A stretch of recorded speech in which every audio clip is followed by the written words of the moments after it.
Milk பவுடரில் sweet பார்க்கலாம் இன்னைக்கு.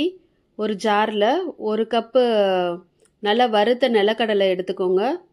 அதை நல்லா அரைச்சி எடுத்துக்கோங்க. ஒரு ஜாரில் போட்டு அரைச்சதை தனியாக எடுத்து வச்சுக்கோங்க. அடுத்து ஒரு அடி கனமான பாத்திரத்தில் நான் கரெக்டாக 1 கப் அளவு மெஷரிங் கப்பில் தண்ணி எடுத்து சேர்த்துருக்கேன். அடுத்து 3/4 கப் அளவு நம்ம ஜீனி சேர்த்துக்கிறோம். ஜீனி நல்லா கரையட்டும். கரைஞ்சதுக்கு அப்புறம் நான் மில்க் பவுடர் சேர்த்துக்கிறேன். மில்க் பவுடர் கரெக்டாக 1 கப் மெஷரிங் கப்பில். ஸோ அதையும் போட்டுட்டு நல்லா கெட்டிப்படாமல் அதை நல்லா கலக்கி விடுங்க. இது கலக்குனதுக்கப்புறம் அடுத்து ஏலக்காய் பொடி ஒரு 1/2 ஸ்பூன் கிட்ட ஏலக்காய் பொடி சேர்த்துக்கிறோம்.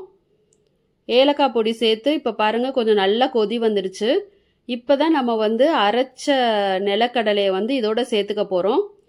கொஞ்சம் கொஞ்சமாக சேர்த்துக்கோங்க. அதாவது இந்த நிலக்கடலை கட்டிப்படாமல் நம்ம இதை கிண்டி எடுக்கணும்.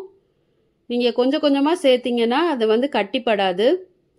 கொஞ்சம் கொஞ்சமாக அந்த ஸ்பூனை வச்சு நீங்கள் உடச்சி விட்டு அதை கிளறி விடுங்க. ஸோ இந்த மாதிரி நல்லா கரைஞ்சிரும். இப்போ நம்ம ஒரு டேபிள் ஸ்பூன் கிட்ட நெய் சேர்த்துக்கிறோம். நெய் சேர்த்துட்டு இதை கொஞ்சம் நல்லா கிளறி விடுங்க. இப்போ இது ஃப்ளோயிங் கன்சிஸ்டன்சியில் இருக்குது. நீங்கள் கிண்ட கிண்ட இதோட பதம் மாறிக்கிட்டே இருக்கும். இப்போ கரெக்டாக அந்த பதம் வந்துடுச்சுங்க. இந்த ஸ்டேஜில் கூட நான் ஒரு 1/2 ஸ்பூன் கிட்ட நெய் சேர்த்துக்கிட்டேன். வேணும்னா நீங்கள் சேர்த்துக்கோங்க ஒரு 1/2 ஸ்பூன் கிட்ட நெய். இப்போ ஒரு ட்ரேயில் கொஞ்சம் நெய் போட்டு அதை கிரீஸ் பண்ணி எடுத்துக்கிறோம். கிரீஸ் பண்ணி எடுத்துட்டு நம்ம கிண்டி வச்சிருக்க அந்த ஸ்வீட்டை இதில் போட்டுக்கோங்க. எல்லா ஸ்வீட்டையும் நான் போட்டுட்டேன். இப்போ இதை செட் பண்ணுறதுக்கு நான் ஒரு வாழை இலையை எடுத்துக்கிட்டு, ஏன்னா இது கொஞ்சம் சூடாக இருக்குது, அதனால நான் என்ன பண்ணுறேன்னா இந்த வாழை இலையை வச்சு நான் இதை ஸ்வீட்டை செட் பண்ணிக்கிறேன். இப்போ செட் பண்ணியாச்சு. கொஞ்சம் கொஞ்சமாக செட் பண்ணியாச்சு. இப்போ இது மேலே ட்ரை ஃப்ரூட்ஸ் சேர்த்துக்கலாம்.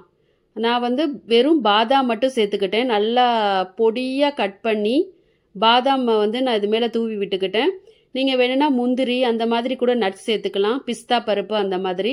ஸோ சேர்த்துட்டு இதை இந்த மாதிரி கையில் ப்ரெஸ் பண்ணிக்கோங்க. அப்போ தான் அது போய் செட் ஆகும். உங்களுக்கு வேணும்னா இதை பீஸ் போட்டுக்கலாம். உங்களுக்கு எடுத்து சாப்பிட கொஞ்சம் ஈஸியாக இருக்கும். நான் இதை பீஸ் போட்டுட்டு ஒரு 1/2 மணி நேரம் ஃப்ரிட்ஜில் எடுத்து வச்சுட்டேன். ஸோ நம்மளோட ஸ்வீட் இப்படி தாங்க இருக்கும். ரெடி ஆயிடுச்சு மில்க் ஸ்வீட்டு.